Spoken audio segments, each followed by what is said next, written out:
فاعلم أنه لا إله إلا الله واستغفر لذنبك وللمؤمنين والمؤمنات والله يعلم متقلبكم ومثواكم. السلام عليكم ورحمة الله وبركاته. الحمد لله رب العالمين والصلاة والسلام على سيد الأنبياء والمرسلين نبينا محمد وعلى آله وصحبه أجمعين ومن تبعهم بإحسان إلى يوم الدين. حديث نمبر 165 عن أم سلمة رضي الله عنها أنها سألت النبي صلى الله عليه وسلم: أتصلي المرأة في درع وخمار بغير إزار؟ قال: إذا كان الدرع سابغا يغطي ظهور قدميها. أخرجه أبو داود وصحح الأئمة وقفه.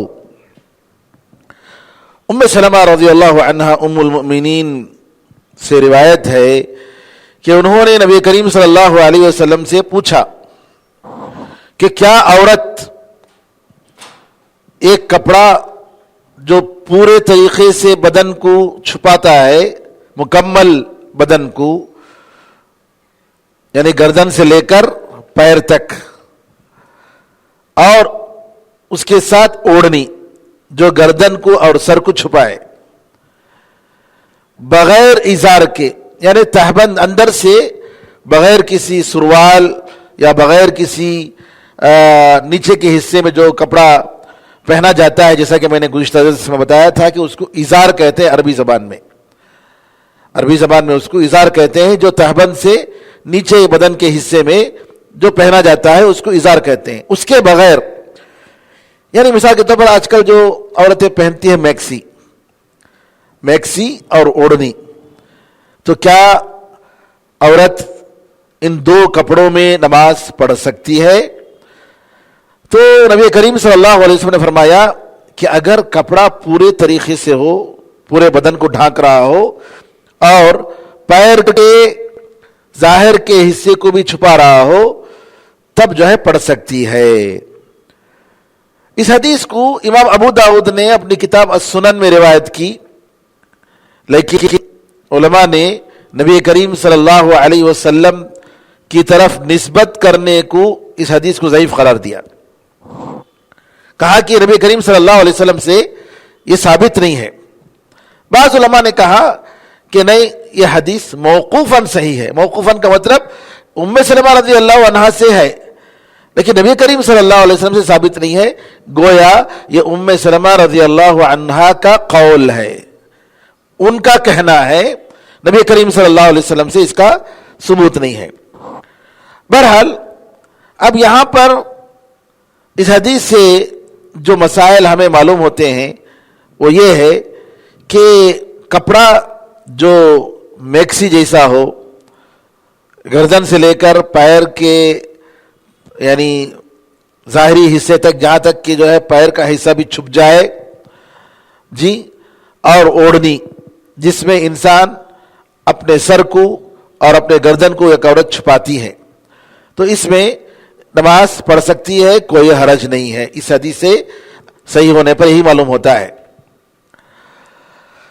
اور اس حدیث سے یہ بھی معلوم ہوا کہ عورت کا جو پیر ہے، قدم، فٹ جس کو کہتے ہیں، یہ دونوں قدم بھی نماز میں چھپنے چاہیے۔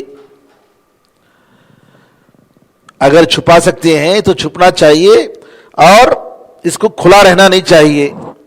لیکن اس مسئلے میں اختلاف ہے علماء کے درمیان کہ عورت کا جیسے بدن پورا چھپنا چاہیے، اسی طریقے سے نماز میں کیا عورت کے دونوں ہاتھ، چہرہ، بال وغیرہ تو چھپنا چاہیے، اس میں کوئی اختلاف نہیں ہے۔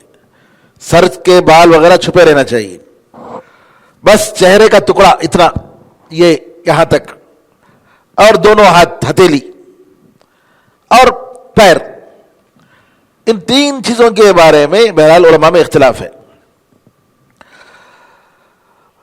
علماء نے یہ کہا کہ بلکہ اس پر علامہ ابن عبد البر رحمۃ اللہ علیہ نے کہا اجماع کے ساتھ سارے علماء کا اتفاق ہے کہ عورت کا چہرہ نماز میں چہرہ چھپانا ضروری نہیں ہے. کب؟ جب اس کے سامنے کوئی اجنبی غیر محرم مرد نہ ہو. گھر میں نماز پڑھ رہی ہے, کوئی اجنبی مرد نہیں ہے, جی نامحرم کوئی مرد نہیں ہے, تو ایسی صورت میں چہرہ کھلا رکھ کر نماز پڑھ سکتی ہے. اس میں علماء کی دو رائے نہیں ہے, کوئی اختلاف نہیں ہے. اور اسی طریقے سے بہت سارے دوسرے علماء نے بھی کہا کہ اس پر اجماع ہے. اب رہا مسئلہ دونوں ہتھیلیاں, کہ کیا عورت دونوں ہتھیلیوں کو چھپانی پڑے گی نماز میں؟ اکثر علماء کا یہی خیال ہے کہ دونوں ہتھیلیوں کو نماز میں چھپانا عورت کے لیے ضروری نہیں ہے. دونوں ہتھیلیوں کو چھپانا ضروری نہیں ہے نماز میں, اس سطر میں نہیں آتا ہے. بعض لوگ جو ہے گلوز پہن کر ہی نماز پہنتے ہیں, حالانکہ یہ ضروری نہیں ہے. اب رہا تیسرا مسئلہ کہ دونوں قدم عورت کو چھپانا کیا ضروری ہے کہ اپنے قدم کو چھپائے نماز کی حالت میں؟ اس سلسلے میں علماء میں اختلاف ہے. امام ابو حنیفہ رحمۃ اللہ علیہ اور اسی طریقے سے امام ابن تیمیہ رحمۃ اللہ علیہ اور ان کے دادا المجد ابن تیمیہ, ان علماء کی رائے یہ ہے کہ پیر کا چھپانا نماز میں عورت کے لیے ضروری نہیں ہے. چھپانا افضل ہے, لیکن دونوں پیر کو چھپائے بغیر, یہ بعض لوگ کیا سمجھتے ہیں کہ ساکس پہن کر نماز پڑھنی چاہیے, لیکن صحیح رائے کے مطابق, اور یہی رائے علامہ ابن عثیمین رحمۃ اللہ علیہ کی بھی ہے, علامہ ابن عثیمین رحمۃ اللہ علیہ کا بھی یہی خیال ہے کہ عورت کو نماز کی حالت میں جی اپنے پیر کو چھپانا, اپنے قدموں کو چھپانا کوئی ضروری نہیں ہے. گرچہ کہ شیخ بن باز رحمۃ اللہ علیہ کی رائے اس کے برخلاف ہے. اسی طریقے سے جو اسٹینڈرڈ کمیٹی ہے فتویٰ کی سعودی عرب کی, ان کا بھی یہی خیال ہے کہ عورت کو اپنے پیر کو نماز کی حالت میں چھپانی چاہیے. دیکھیے جیسا کہ میں نے کہا کہ ابن تیمیہ رحمۃ اللہ علیہ اور ان کے دادا المجد ابن تیمیہ, مجد الدین ابو البرکات ابن تیمیہ رحمۃ اللہ علیہم, اور اسی طریقے سے دوسرے علماء امام ابو حنیفہ رحمۃ اللہ علیہ, ان علماء کا یہ خیال ہے کہ جو ہے عورت اگر پاس پیر کو قدموں کو چھپائے بغیر پڑتی ہے تو کوئی حرج نہیں ہے. لیکن مردوں کے سامنے اگر پڑتی ہے جہاں پر نامحرم یا اجنبی مرد ہیں تو ان کے سامنے پیر کو چھپانا چاہیے. اب رہی بات کہ عورت نماز کے باہر اپنے چہرے کو جو ہے کتنا چھپائے گی, تو بہرحال اس میں اکثر علماء کا, جمہور علماء کا یہ خیال ہے کہ چہرہ جو ہے عورت کا چھپے رہنا چاہیے اور یہ پردے کی حالت میں رہنا چاہیے, خاص طور پر آج کے زمانے میں جو کہ بڑا فتنے کا زمانہ ہے, گرچہ کہ اس میں بھی علماء کا اختلاف ہے. حدیث نمبر 166, عن عامر بن ربيعة رضي الله عنه قال كنا مع النبي صلى الله عليه وسلم في ليلة مظلمة فأشكلت علينا القبلة فصلينا فلما طلعت الشمس إذا نحن صلينا إلى غير القبلة فنزلت فأينما تولوا فثم وجه الله أخرجه الترمذي وضعفه. دو حدیثیں جو گزری ہیں یہ ام سلمہ کی اور اس سے پہلے والی حدیث جو گزشتہ درس میں ہم نے پڑھی تھی, یہ دونوں حدیثیں مرد اور عورت کا لباس کیسے ہونا چاہیے نماز کی حالت میں, اس کے تعلق سے باتیں ہوئی. اب آئیے قبلے کے بارے میں. قبلے کی طرف متوجہ ہو کر نماز پڑھنا یہ شرط ہے. شرط کا مطلب کہ اس کے بغیر اگر پڑھیں گے تو ہماری نماز بیکار ہو جائے گی. اگر کوئی شخص جان بوجھ کر دوسرے کسی اور ڈائریکشن میں نماز پڑھتا ہے تو اس کی نماز مردود ہے. جیسے بعض لوگ کیا کرتے ہیں نعوذ باللہ, اگر سعودی حکومت سے اختلاف ہو گیا تو جو ہے حج کو کیا کرتے ہیں، فلسطین کو بھیج دیتے ہیں، جیسا قذافی نے ایک مرتبہ کیا تھا. ابھی حال ہی میں باتیں آئی ہیں کہ کچھ ترکی جات ہیں لوگ گئے عمرہ کرنے کے لیے بیت المقدس کی طرف. نعوذ باللہ من ذالک. یہ دین سے انحراف ہے. یعنی کعبہ کے علاوہ کسی اور جگہ طواف کرنا یہ تو نعوذ باللہ شرک ہے اور کسی بھی حالت میں جائز نہیں. اور عمرہ جیسی عبادت یا حج جیسی عبادت مکے کے علاوہ، کعبے کے علاوہ کسی اور جگہ جا کر کر رہا ہے، نعوذ باللہ وہ عبادت مردود ہے، اس کی قبول نہیں کی جائے گی. اسی طریقے سے نماز کے لیے جو ڈائریکشن اللہ نے ہمیں دیا ہے وہ کعبہ ہے ساری دنیا والوں کے لیے کہ وہ کعبے کی طرف متوجہ ہوں گے. اور آج سائنس یہ کہتی ہے کہ کعبہ جو ہے پوری زمین کا مرکز ہے، بالکل سینٹر ہے، اور اس میں بہت ساری حکمتیں ہیں اللہ تعالیٰ کی. اب یہاں پر عامر بن ربیعہ رضی اللہ تعالیٰ کہتے ہیں کہ ہم نبی کریم صلی اللہ علیہ وسلم کے ساتھ ایک اندھیری رات میں تھے، بالکل تاریک رات، اور ہم لوگوں کو فجر کی نماز میں قبلہ کا ڈائریکشن معلوم کرنا مشکل ہو گیا. یعنی کوشش کیے لیکن مشکل ہو گیا، اور ایک اندازے کے مطابق ہم نے کیا کی، نماز پڑھی. لیکن جب سورج نکلا تو ہمیں معلوم ہوا کہ ہم نے قبلہ کے علاوہ کسی دوسرے ڈائریکشن میں ہم نے نماز پڑھی ہے. تو قرآن کریم کی آیت اتری فَأَيْنَمَا تُوَلُّوا فَثَمَّ وَجْهُ اللَّهِ، تم جدھر بھی اپنا رخ کرو ادھر اللہ تعالیٰ کا چہرہ ہے. امام ترمذی نے اس حدیث کو روایت کی لیکن انہوں نے خود ضعیف قرار دیا، لیکن دوسرے علماء کرام نے کہا کہ یہ حدیث حسن کے درجے تک پہنچتی ہے جی، اور کیونکہ اس کے بہت سارے اسانید ہیں. اللہ تعالیٰ کے بارے میں ہم اہل سنت و جماعت کا یہ عقیدہ ہے کہ اللہ تعالیٰ اوپر ہے. اللہ کہاں ہے؟ اوپر ہے. قرآن میں اللہ تعالیٰ نے بے شمار مقامات میں فرمایا ثم استوى علی العرش، پھر اللہ تعالیٰ عرش پر مستوی ہوا. اللہ تعالیٰ کے آسمان کے اوپر بلندی میں ہونے کی ایک سب سے بڑی دلیل یہ ہے کہ نبی کریم صلی اللہ علیہ وسلم معراج کے موقع پر کدھر گئے؟ ساتوں آسمان کی آپ نے زیارت کی، پھر اس کے اوپر جا کر وہاں اللہ تعالیٰ سے بات چیت کی. یہ سب سے بڑی واضح دلیل ہے. ایک عام آدمی کے دماغ میں بھی یہ بات آ سکتی ہے. یہ کہنا کہ اللہ تعالیٰ ہر جگہ اس کی ذات کے ساتھ موجود ہے، اللہ تعالیٰ آسمان کے اوپر ہے، بے شمار آیتیں ہیں، حدیثیں ہیں.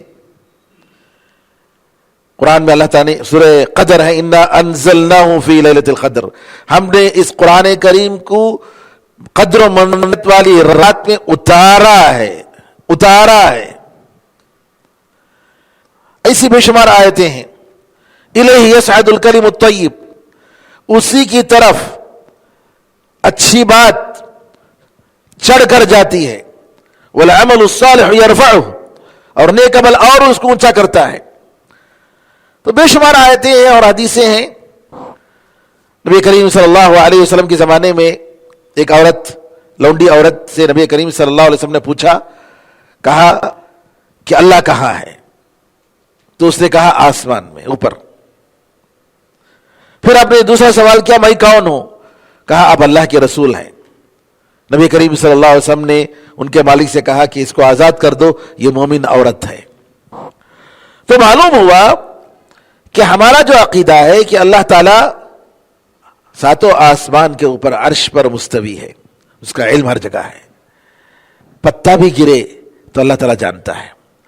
اللہ تعالیٰ کے علم سے کوئی چیز مخفی نہیں، بلکہ اللہ تعالیٰ فرماتا ہے کہ اللہ تعالیٰ آدمی اور اس کے دل کے درمیان حائل ہوتا ہے. آدمی اس کے دل آدمی کا دل کہاں ہے؟ بالکل اس کے ساتھ. وَاعْلَمُوا أَنَّ اللَّهَ يَحُولُ بَيْنَ الْمَرْءِ وَقَلْبِهِ، جان لو کہ اللہ تعالیٰ اس کے اور اس کے دل کے درمیان حائل ہوتا ہے. اللہ تعالیٰ جو چاہے کرتا ہے. تو لہٰذا یہ ہمارا عقیدہ ہے. تو یہ کہنا کہ اللہ تعالیٰ ہر جگہ ہے، یہ بالکل ہی غلط بات. جیسا کہ عام طور پر لوگ پوچھا جاتا ہے کیا کہتے ہیں، اللہ کہاں ہے؟ اللہ ہر جگہ ہے. نہیں، اللہ کا علم ہر جگہ ہے. اللہ تعالیٰ کا علم ہر جگہ ہے، لیکن اللہ تعالیٰ کی ذات وہ جو ہے اوپر ہے. اچھا، اب یہاں پر یہ مسئلہ معلوم ہوا کہ اگر سفر کے دوران آدمی کو قبلے کا ڈائریکشن معلوم نہیں ہو سکا، اور اس کو کوشش کرنی چاہیے، ایسا نہیں کہ جو لاپرواہ ہو کر کہیں بھی چاہے پڑھ لے، نہیں، کوشش کرنی چاہیے. کوشش کرنے کے باوجود غلط ڈائریکشن میں اسے نماز پڑھی تو اس کی نماز ہو جاتی ہے. دوسری بات، جیسا کہ اس سے پہلے بتایا گیا کہ قبلے کی طرف نماز پڑھنا یہ نماز کے شرطوں میں سے ہے. قرآن میں اللہ نے فرمایا فَوَلِّ وَجْهَكَ شَطْرَ الْمَسْجِدِ الْحَرَامِ وَحَيْثُ مَا كُنْتُمْ فَوَلُّوا وُجُوهَكُمْ شَطْرَهُ، آپ اپنے چہرے کو مسجد حرام کی طرف پھیرو، یہ نماز کی حالت میں، اور تم جہاں بھی رہو نماز کے لیے نماز پڑھنا چاہو تو تمہارا چہرہ قبلے کی طرف ہونا چاہیے. میرے بھائیو، قبلہ جو ہے نماز کا ہوتا ہے، اس کے علاوہ کسی اور چیز کا نہیں ہوتا. لیکن افسوس کے ساتھ کہنا پڑتا ہے کہ بعض مسجدوں میں قبلہ ہوتا ہے نماز کا، نماز کے ساتھ رائٹ سائڈ میں ادھر ایک اور ایک قبلہ ہوتا ہے. وہ کس کا ہے؟ وہ درود پڑھنے کا. کیا کرتے ہیں؟ نماز ختم ہونے کے بعد ڈائریکشن تھوڑا ایسا کر کے دائیں طرف کر کے ادھر وہ ہرا چادر ہوتا ہے اس کی طرف کہتے ہیں کہ یہ درود کا قبلہ ہے. یہ کس نے کہا؟ یہ کس نے کہا؟ نبی کریم صلی اللہ علیہ وسلم نے تو فرمایا کہ تم جہاں بھی رہو وہاں درود بھیجو، جہاں سے بھی بھیج سکتے ہو. تو اس طریقے سے نعوذ باللہ درود کے لیے ایک الگ ڈائریکشن یہ کرنا، بلکہ بعض لوگ کیا کرتے ہیں مسجد نبوی میں دور سے سلام، نبی کریم صلی اللہ علیہ وسلم کے سامنے جا کر آپ سلام کر سکتے ہیں، الصلاۃ والسلام علیک یا رسول اللہ، بالکل خبر کے پاس. جیسا کہ ہم قبرستان میں جب جاتے ہیں تو کیا کرتے ہیں؟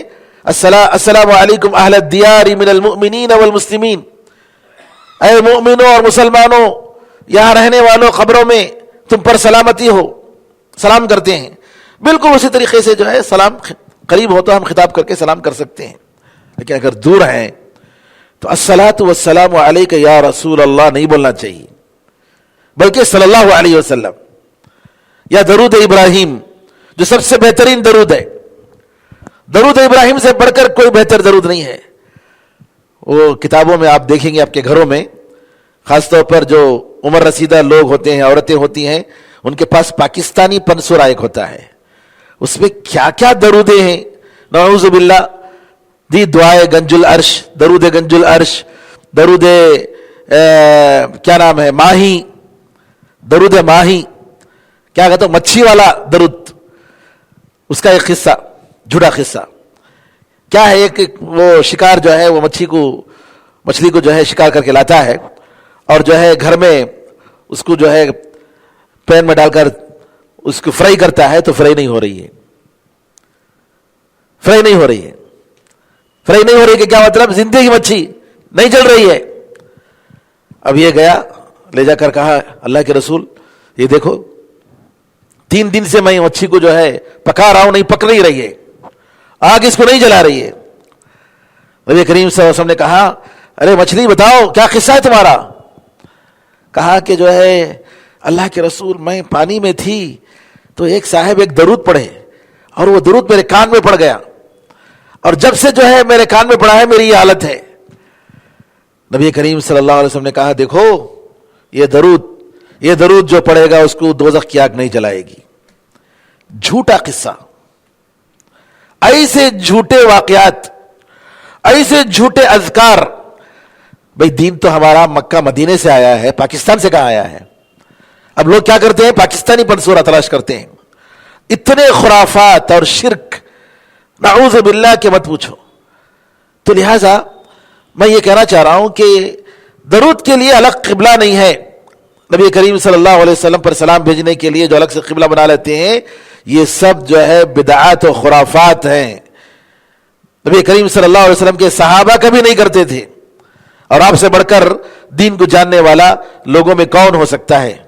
انبیاء کے بعد سب سے بڑا مقام صحابہ کا مقام ہے. یہاں پر علماء نے کہا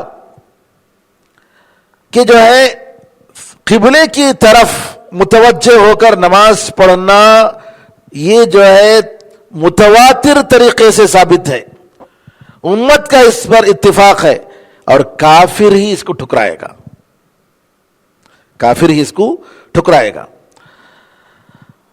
اچھا, اب یہاں ایک اور مسئلہ ہے, قبلے کی طرف ڈائریکشن. اب تو الحمدللہ یعنی اللہ کے کرم سے وسائل اتنے آسان ہو گئے ہیں کہ آپ بالکل معلوم کر سکتے ہیں کہ یہ ڈائریکشن ادھر ہے یا ادھر ہے, کتنا جو ہے سینٹی میٹر جو ہے بالکل برابر ہے. پرانے زمانے میں اتنا علم نہیں تھا. علماء نے کہا کہ اگر مثال کے طور پر انڈیا ہے, انڈیا میں مغرب ویسٹ جو ہے قبلہ ہے انڈیا والوں کا, تو جہاں بھی ہیں وہ ویسٹ کی طرف قبلہ متوجہ ہو کر اگر نماز پڑھے تو نماز ہو جاتی ہے. اسی طریقے سے پوری دنیا میں جہاں جہاں بھی لوگ ہیں, جن کو ایسٹ پڑتا ہے, جن کو نارتھ یا ساؤتھ جیسے بھی ہو, اس کے حساب سے نماز پڑھنی چاہیے. سبحان اللہ, ایک حدیث یاد آتی ہے قبلے کا جب ذکر آتا ہے.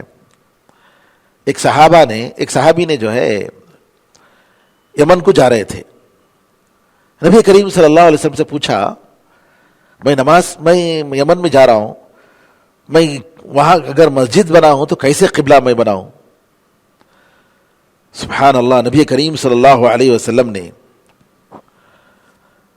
ایک پہاڑ اس طرف ان کے اس علاقے میں کہا دیکھو ادھر جاؤ, اور اس طرف جو وہ پہاڑ ہے نا اس کی طرف ڈائریکشن میں تم نماز پڑھو.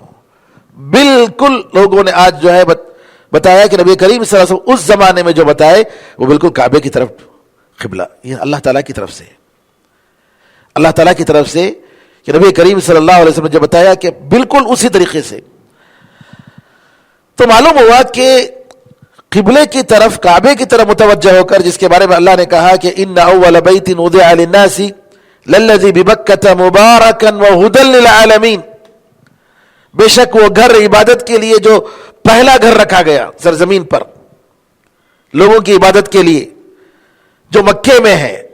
بکہ کا جو لفظ ہے مکے کے ناموں میں سے ایک نام ہے بکہ.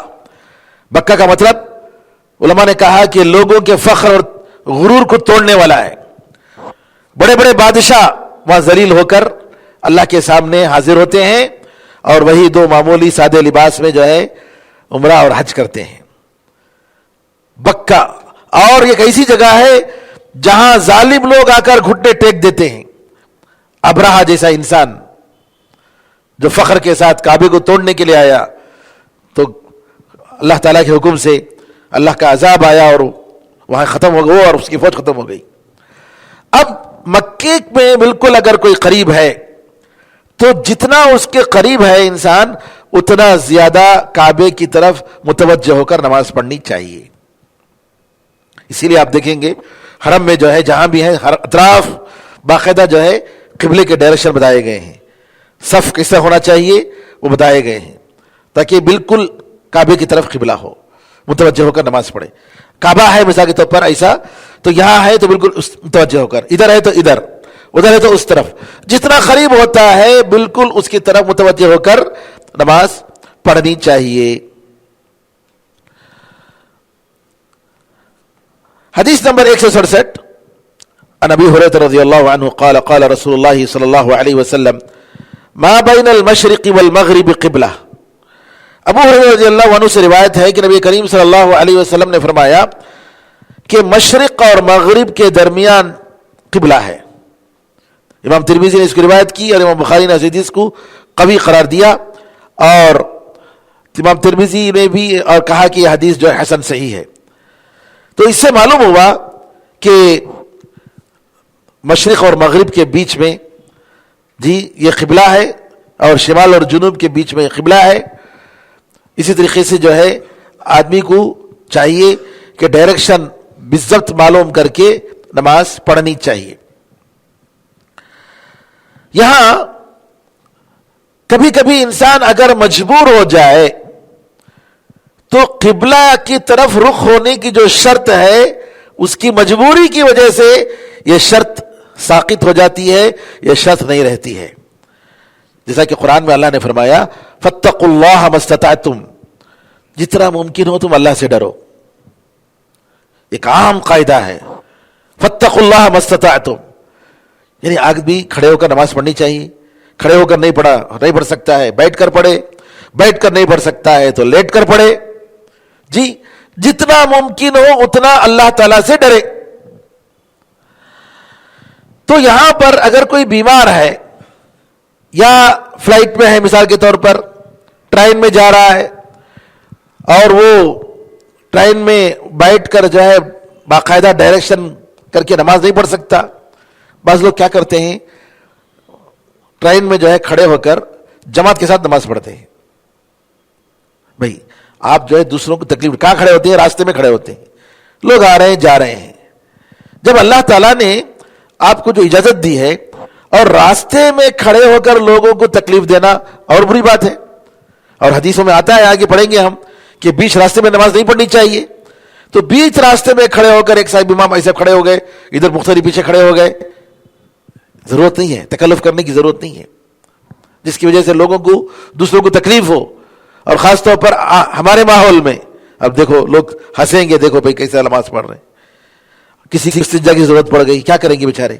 لہذا یہاں پر اس بات کا خیال رکھنا چاہیے کہ ہمیں جہاں دوسروں کو تکلیف ہو رہی ہو یا عذر ہو, بیمار ہے, وہ جو ہے شریر بیڈ پر پڑا ہوا ہے, اب اس کو ڈائریکٹ قبلے کی طرف کرنا مشکل ہے, تو نماز پڑھے, کوئی بس نہیں, جیسے ہے ویسے ہی نماز پڑھے.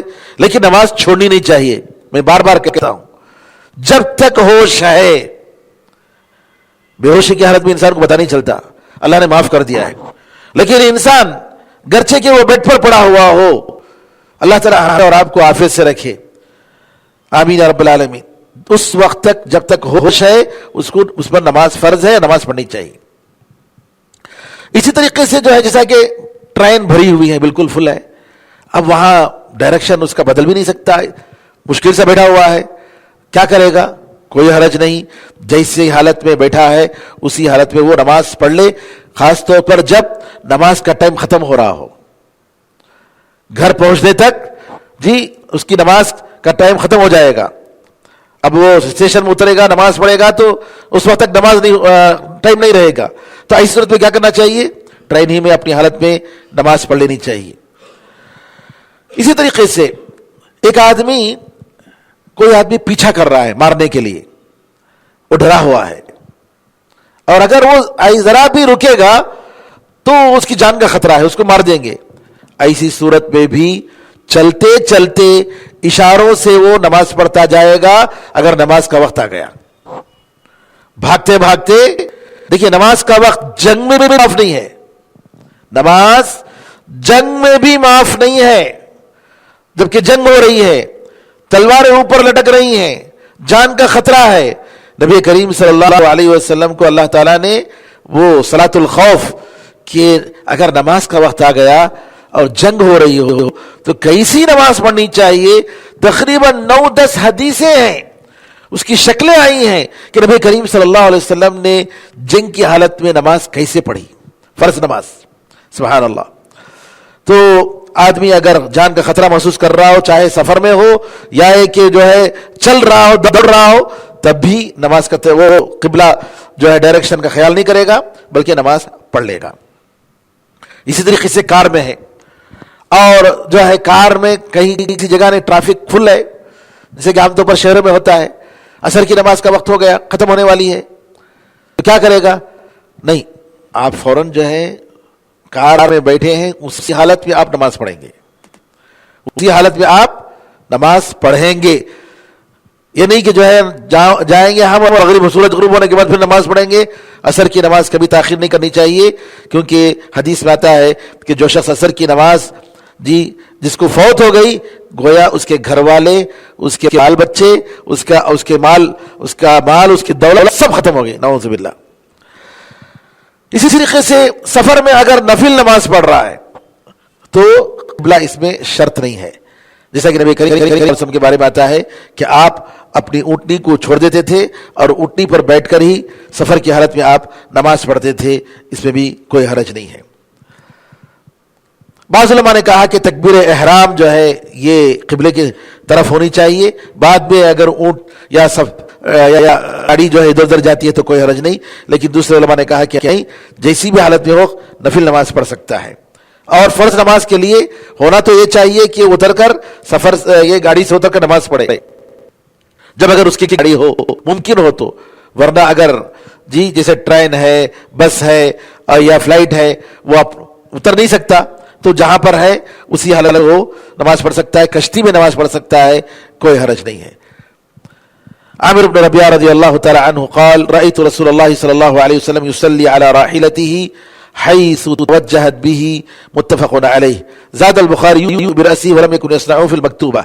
ولأبي داود من حديث أنس رضي الله عنه وكان إذا سافر فأراد أن يتطوع استقبل بناقته القبلة فكبر ثم صلى حيث كان وجه ركابه. یہ آخری حدیث ہے اسی سلسلے میں کہ اگر کوئی آدمی سفر میں ہے تو نماز جو ہے نفل نماز قبلے کی طرف متوجہ ہوئے بغیر پڑھ سکتا ہے. عامر بن ربیعہ رضی اللہ تعالیٰ عنہ کہتے ہیں کہ میں نے نبی کریم صلی اللہ علیہ وسلم کو اپنی سواری پر نماز پڑھتے ہوئے دیکھا کہ جدھر جا رہی ہے سواری ادھر ہی آپ جو ہے اسی ڈائریکشن میں نماز پڑھ رہے ہیں، اور یہ بخاری اور مسلم کی روایت ہے.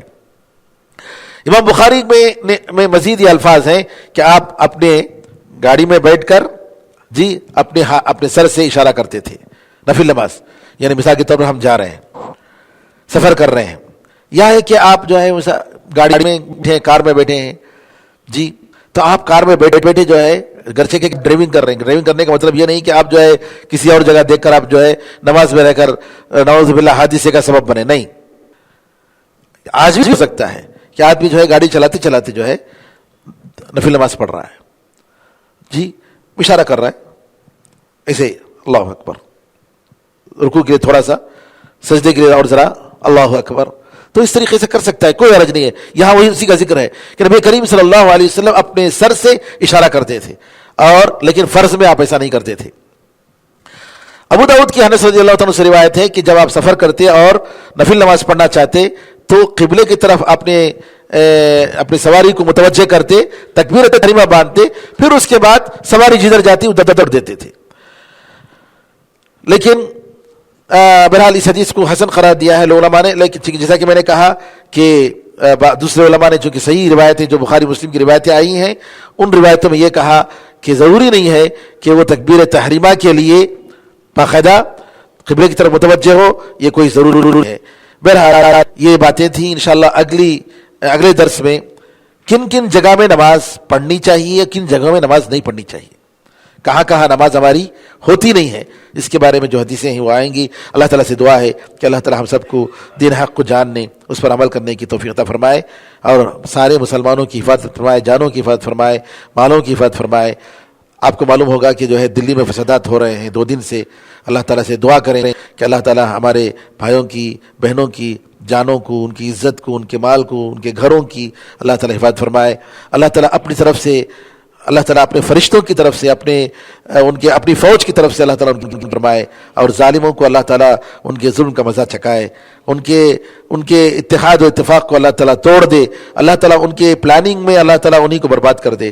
آمین ارحم الراحمین. والحمدللہ رب العالمین، وصلی اللہ وسلم علی نبینا محمد وعلی آلہ وصحبہ اجمعین. السلام علیکم ورحمۃ اللہ وبرکاتہ.